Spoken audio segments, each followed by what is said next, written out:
Hey everybody, how you doing there? This is Cam with Cam's Cryptos. As I said before in my first couple of videos, I'm new to the space and looking to just kind of give you guys some thoughts on some projects that I'm very interested in and hopefully hear some feedback from you guys about what you guys think about these projects. So today, if you stay tuned through the whole video, we're going to be talking about Neo. We're going to be talking about Ripple XRP.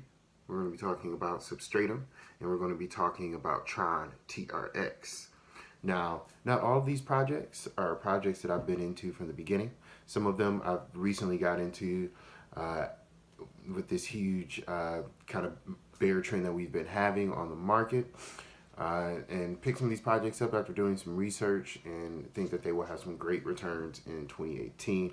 Also, some of them are basic portfolio picks. I do want to have a couple of big caps and also have some projects that have more potential for growth. So the first project I'm going to talk about here is Neo. Now, Neo is referred to a lot as the Chinese Ethereum. When I first got into the space, Ethereum had already run up pretty high, it was already sitting at about $800. Then ran up past 1,000 quickly and then towards 1,500. And it's already a large cap. So I don't think there was a whole lot of room to grow there for me, even though I think it's going to be a great project and have great growth and great results going forward here. But I decided to look at Neo instead. When I first looked at Neo, it was around $150 and had a pretty large market cap. Let's go ahead and take a look here at what it was when it was pretty much at its peak here after it had run up so far. Had a market cap of about $10 billion, which isn't bad at all. I still feel like the project had a lot of room to grow, but I did see the market coming down, and Bitcoin dominance was going up, and the market was coming down. So I figured a lot of people were just pumping back into Bitcoin, waiting for another run up. So I patiently waited, and I got in right below. I want to say it was below $50. Yeah, right below $50, and picked up some Neo. So I'm hoping that it gets back up to its all-time highs and whatnot. But a few things that I really liked about the project, outside of it being Ethereum, Chinese Ethereum, and an ICO platform, they seemed to be during this big bear market, and when the Chinese government was trying to figure out how they were going to treat cryptocurrencies, they seemed to be there to speak with them, to kind of negotiate on behalf of cryptocurrencies when speaking about regulations and things like that, which tells me that they're probably going to be a pretty big leader in the space. Not to mention that a lot of their key partnerships with tokens that have started on their platform, such as like Ontology, which is great. It's going to help them move more so into the business realm of things, which I think is going to be such a great thing for Neo. And I think they just have a lot of great potential growth. Once we see this market recover and start to move towards higher highs, I think we'll see the same thing with Neo. One of the other coins that I wanted to go over here, and one of the projects that's a little more stable, I think, for people just not getting into the market. If you're not looking to get in necessarily Bitcoin or Ethereum right off the bat, is Ripple. I know a lot of people really look at it as like a bank coin, which it could very well be, and very well is actually. But that's fine.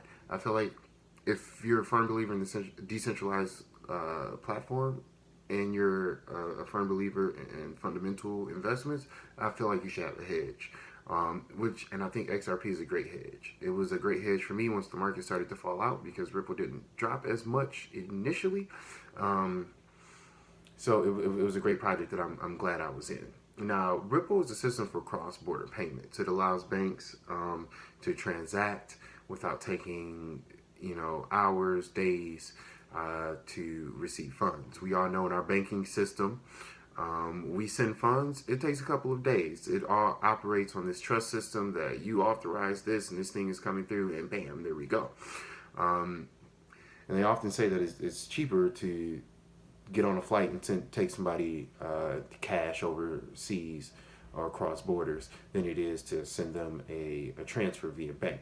So they're really trying to solve that problem. They have loads of partnerships with multiple banks. They even got to a point where they said they weren't going to announce anymore until they got, I believe it was like 150 or 200 partnerships, which is pretty insane. It means that they're really helping to accelerate the adoption of cryptocurrencies. I mean, some of the partnerships, they have MoneyGram, Western Union, major banks, Apple. I think it's a great project to be a part of.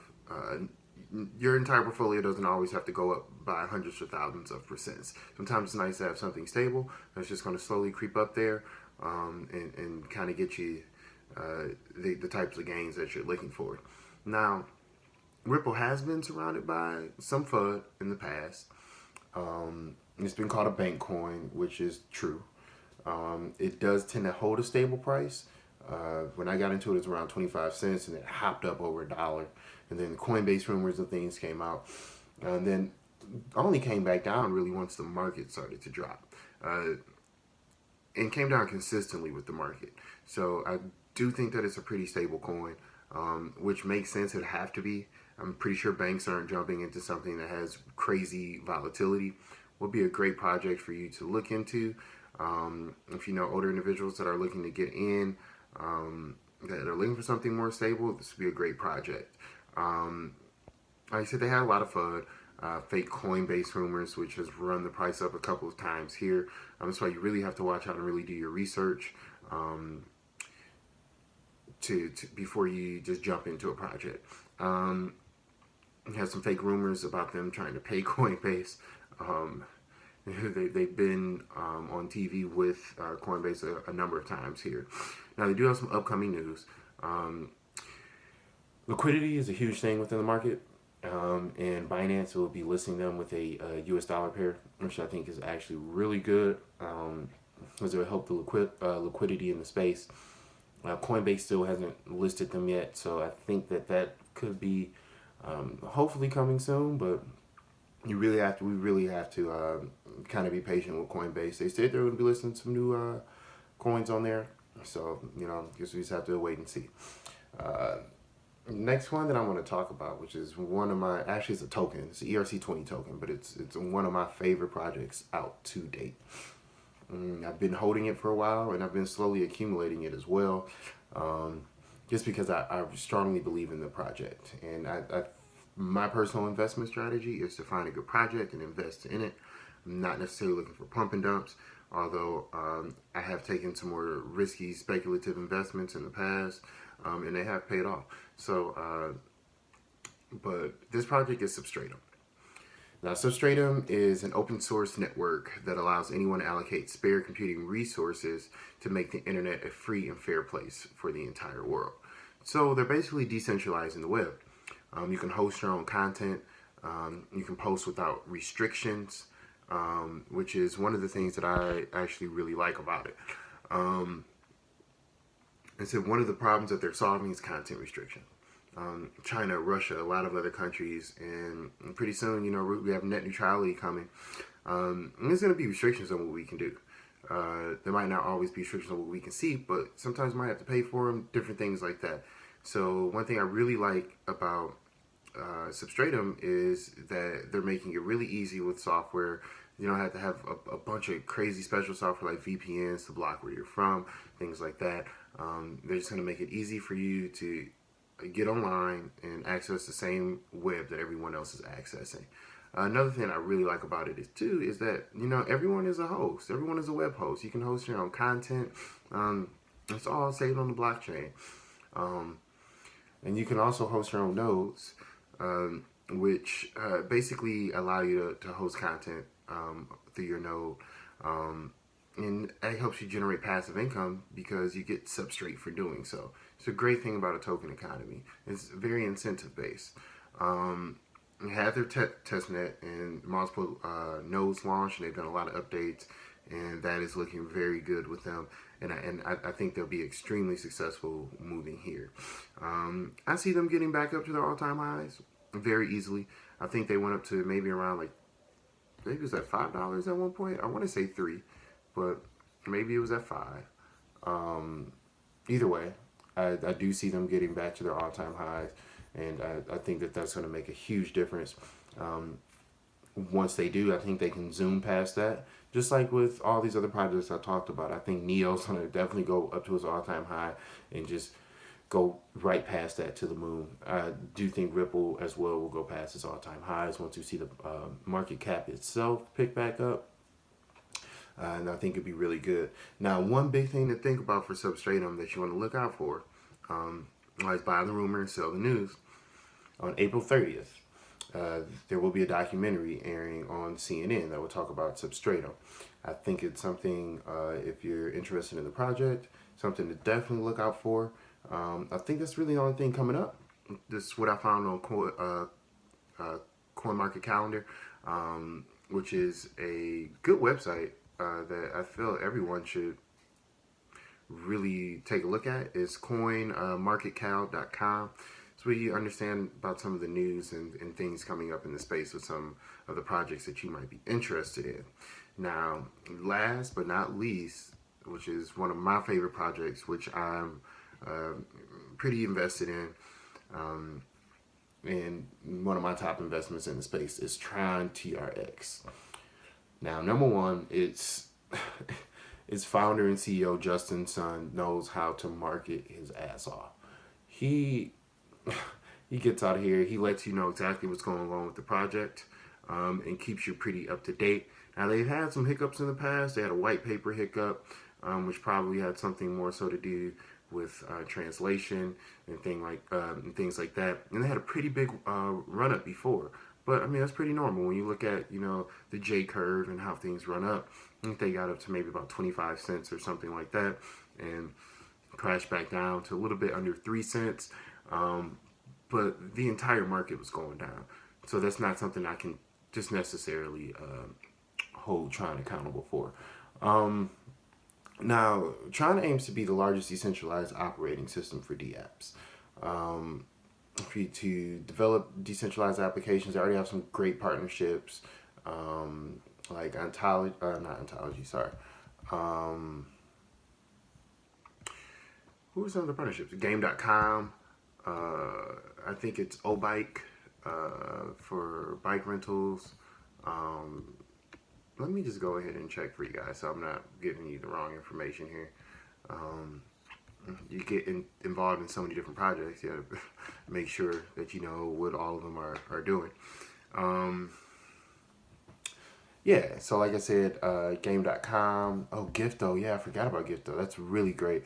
O-Bike, Kitty Live, Odyssey, which I think is going to be a very big project. These are some projects that they're already hosting, and that they're already working with, and they're going to be getting so many more projects, just based off of what they're trying to do in the space and trying to just be a little different. Now, there are a platform player that allows you to develop, like I said, DApps and smart contracts. They just released their testnet. They launched nodes, and have been testing those.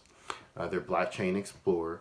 It's kind of cool. They allow you to build your own token. You can, you know, just test it out for right now. They launched a loan program, which I think is really cool, to help developers launch projects, and different companies who might be looking for a good platform to launch on. That's definitely a big incentive. They have a bug bounty for anyone who finds bugs in their code. They do have a really cool programming contest. I think this is a way for them to generate new projects. I just really like what they're doing. And their mainnet launch is May 31st. So once they leave the Ethereum platform and they go to their mainnet launch, I think we will have a lot of growth in this project. And I've been collecting since the very bottom, since around like 2 cents or so. And I'm going to continue up until maybe about a week or two before the mainnet launch, and I'm just gonna let that go. But I'm probably just gonna hold on to my Tron because it's a long-term project, and I think that it could do very well in the space. So guys, you asked about some projects that I was on, and before I get to that, I think Tron could easily see its all-time highs and go way past that. I've been hearing crazy predictions of $18, $20. Not so sure if we're going to hit that this year, but I definitely see us hitting, you know, anywhere between $1 to $3 this year. And that's just being conservative. Within this crypto space, I've seen things skyrocket and go way higher than that. Yeah, but those are some of the projects that I'm interested in and that I'm currently invested in. There are others that I will be posting about as we go on, and I'll probably actually go into some further in-depth analysis about each of these projects as we go on. As always, I hope you guys have a great day. Thanks for tuning in. If you like the content, please hit like and subscribe. And again, I'm trying to figure out whether I'm going to do giveaways or not. My thing is just to kind of educate you guys on some of these projects and see where they go. If you have any questions or you would like to have me speak on some other projects, please let me know. Thanks everybody. Have a good day.